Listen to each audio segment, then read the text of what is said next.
Incredibly beautiful morning this morning. Love me some sunshine. Absolutely beautiful.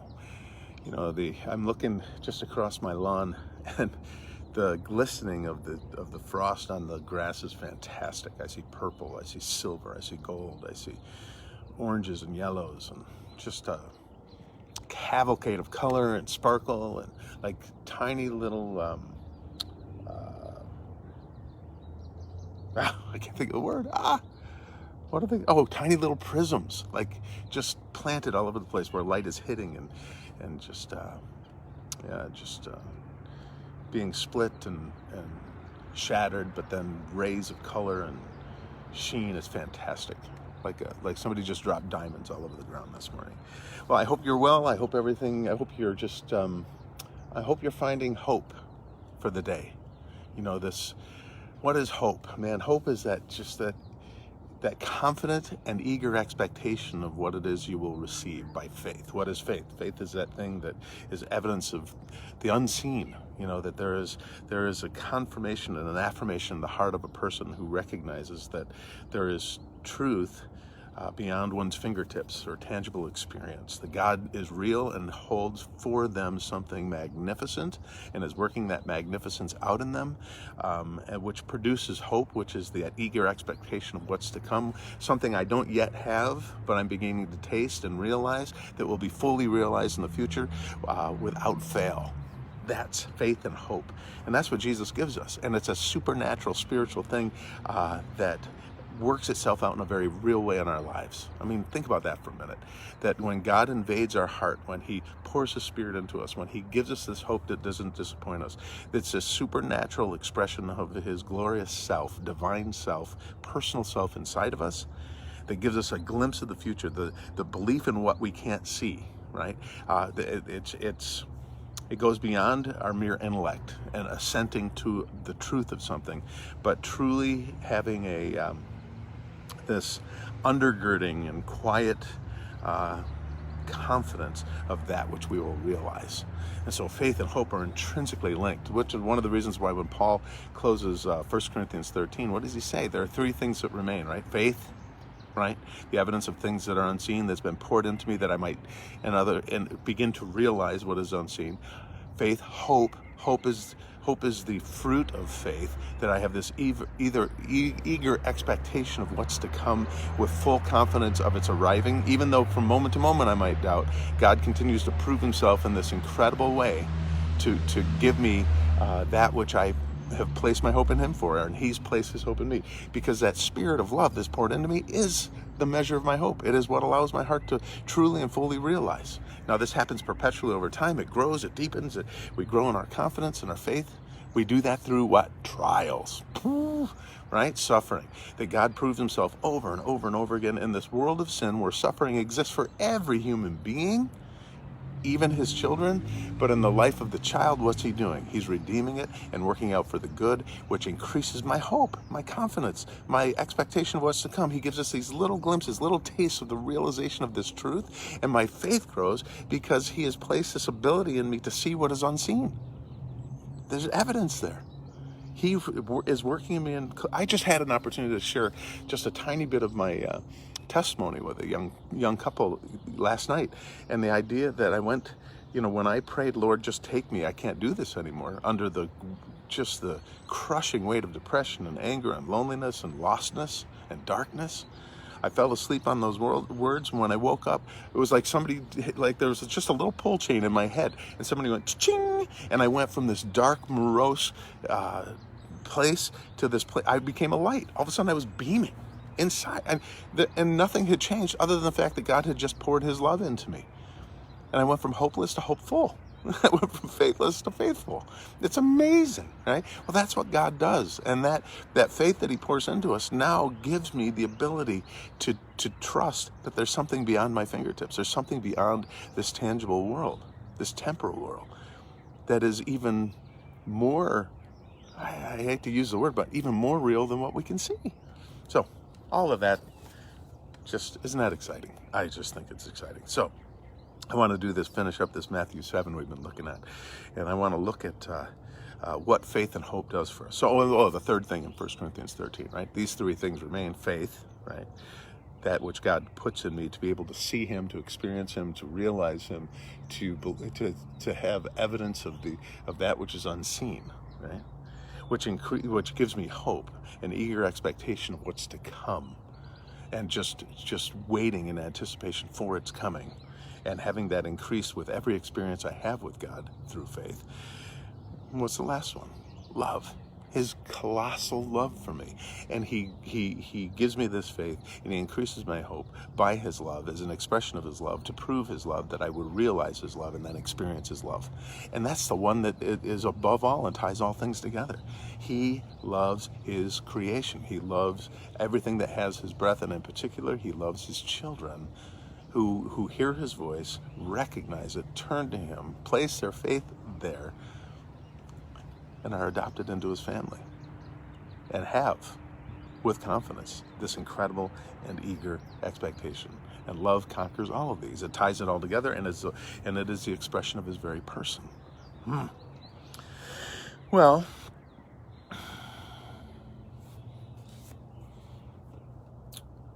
when Jesus then teaches in each one of the Gospels from different perspectives and showing different facets and expressing different elements of God and God's kingdom, He's speaking love to us. He's saying, I love you this much. I want to express the kingdom to you. I want to open the kingdom to you. I want to undo the things, the lies and the twists and the contorting that our hearts and minds and misunderstandings can cause us to see the kingdom and God in ways that are unfruitful or even destructive. I want to change your thinking. So He says, listen, watch out for those people. This is verse 15. Watch out for those people that would twist the truth, that would contort an image of God or your ability to see God or how you perceive Him. Watch out for them. Be very careful not to receive what they have to say. And you can tell whether they're children of God by the fruit of this teaching, by the peace that you experience in your heart, by the relief you sense when you hear of God's actual and real affection for you, who are not saying things to you for their own purposes or accomplishments, but in fact are leading you right to the feet of the King. And so he says, listen, not everyone who talks about me, not everyone who declares me, not everyone who proclaims, not everyone who calls me Lord, Lord, will enter the kingdom of heaven, he says, but only he who does the will of the Father who is in heaven. Many will say, Lord, did we not prophesy and drive out demons and perform miracles in your name? And I will say, listen, I never knew you. I never knew you. Faith isn't proven by these colossal acts necessarily. Faith is proven when one turns to God and falls in love with Him in such a way as to see Him for who He is, to hear His words as expressions of His affection, and then does them. The first of which is to recognize who I am as the Son and the representation of the Father and the Spirit here on earth with you, and that I've come here to rescue you, if you'll just trust me and follow me. So then he goes on to say in verse 24, he says, therefore, anyone who hears these words of mine and puts them into practice, who realizes it's not religious perfection that somehow appeals to God or makes you acceptable. It's not your position or power or prestige or possessions that prove that somehow you're more favored than someone else.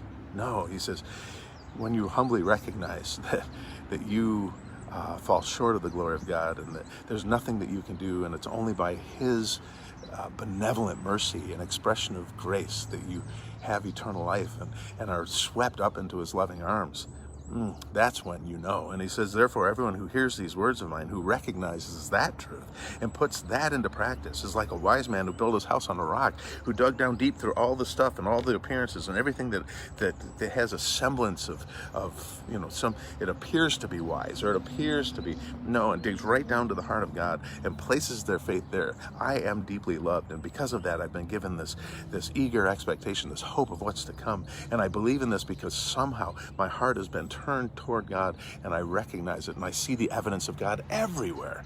I don't just see shiny grass. I see the expression of his incredible imagination and artistry and beauty as the sun begins to penetrate each one of those tiny little prisms, and color flies out, and it's an expression of God's glory. Oh, that's evidence of things, the evidence of God and things to come. I don't just see that as, oh, it happens to be a scientific anomaly that light would strike a prism and would be broken into pieces. No, I see this as a very expression of God's nature and his artistry and his beauty and his delight and his desire for me to delight in him. That's what I see. When I see the sun begin to come up over the horizon, I recognize that this is the smile of God to open the day. This is the new mercies of, this is evidence of things I can't see by that which, what did Paul say in Romans 1? He said, listen to me. He said, God can be known. His invisible qualities can be seen by what has been made. Yes. Can you feel the warmth of God's embrace as the sun comes up over the horizon? Can you see the twinkle of his smile in his eye when the sun begins to cascade over you? Can you see the beauty of God as light strikes into just a tiny little frozen crystal, of which there are billions, but each one of them possess the very beauty of God, every tiny little speck. Do you marvel at the ant that is so industrious and strong and is always about his business and doesn't need anyone to tell him what to do, but he goes about it? Are you ever blown away and when you see the heart of a damsel and the heart of a lad who for no good reason just begins to have this invisible dance of joy and anticipation and being drawn together with an unexplainable affection? That's what the Proverbs say, right? There are things that are just mysterious, things that God has placed amongst us that is evidence of the unseen, his invisible qualities. Do you walk with God? Do I walk with God? Do we walk with God in such a way that it unveils, in the midst of the most mundane things, his incredible, glorious intentions, his great delight, his beauty, and his holding out for us, himself, inviting us to be astonished at who he is? See, when anyone who hears the words of Jesus and puts them into practice is like a wise man who built his house on the rock, and the rain came down, the streams rose, the winds blew and beat against that house, yet it did not fall. The stuff of life, the waves on the ocean, everything just continues to batter against and try to distract and take under and keep from seeing, and you go, no, no, no, no, no, no, I will not be moved. I see God. I see the evidence. I sense the hope. I bask in his love. And I'm not knocked off the foundation.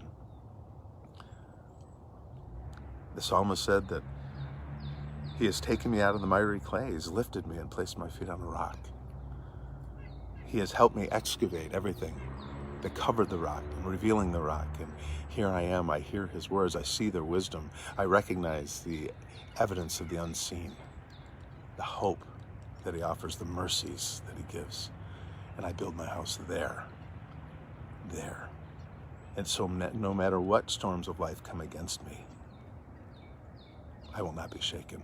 That doesn't mean there won't be rumblings. It doesn't mean that I won't sense the wind. I've been in hurricanes where I watched the pane glass in front of me just bow as the winds beat against it. But they never broke. I've heard the wind. What did Jesus say about the Holy Spirit? He compared it to the wind. You don't know where it's coming from, you don't know where it's going, but you see its effect. But you stand firm in it. You stand firm in the midst of it. We are children of a loving God who has poured his Spirit into us, and it's evidence of what's unseen. And it enables us to hear Jesus' words, to recognize them as truth, to receive them with wisdom, and to place and to act wisely, as to now anchor ourselves to the truth of who he is and what he has said and what he has promised.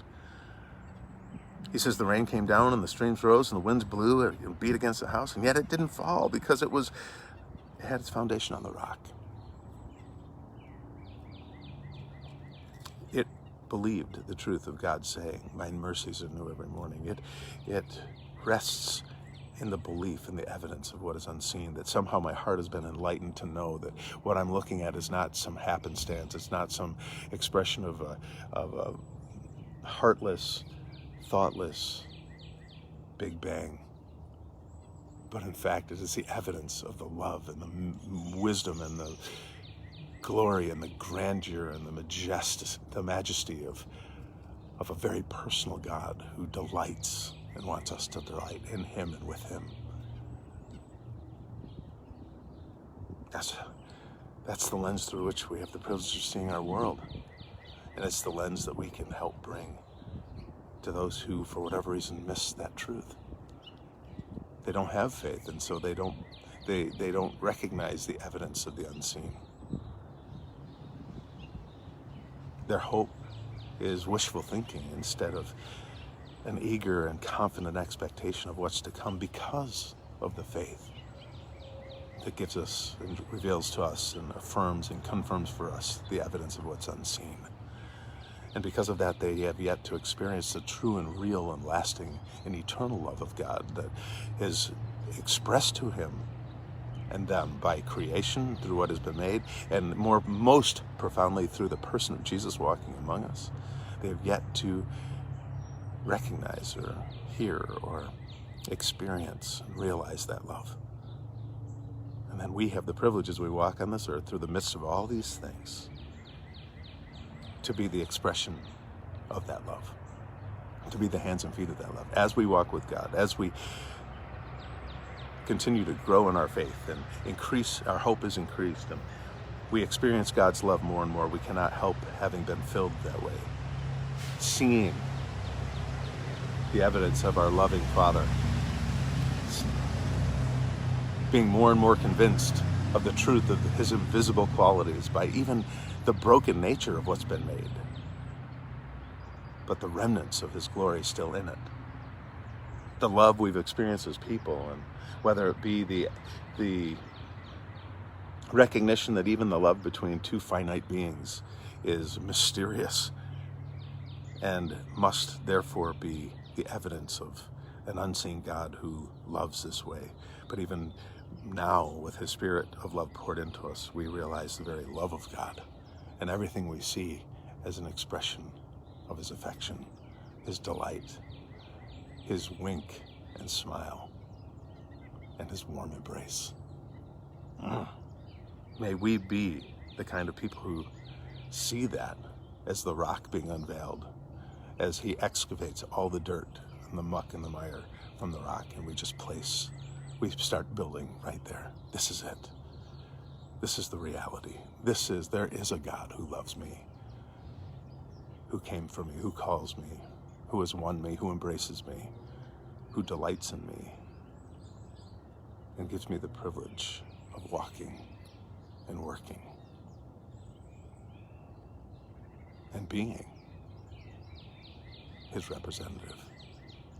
May we walk in such a way that we build our lives that way. We listen to these words and we put them into practice, that he may be more and more evidenced in me and through me and even to me, as to increase my hope, as to realize in real time, in real circumstance, in a real way, his love. Each moment, each day. As these tiny little prisms, these microscopic prisms, reveal to us the beauty and the color and the majesty and the glory of not only God in the moment, but the kingdom to come and the crystal sea. Oh, may we not only look forward to it, may we live in such a way as to convince others of it. And may that be just the driving force of our building on the rock. Love y'all.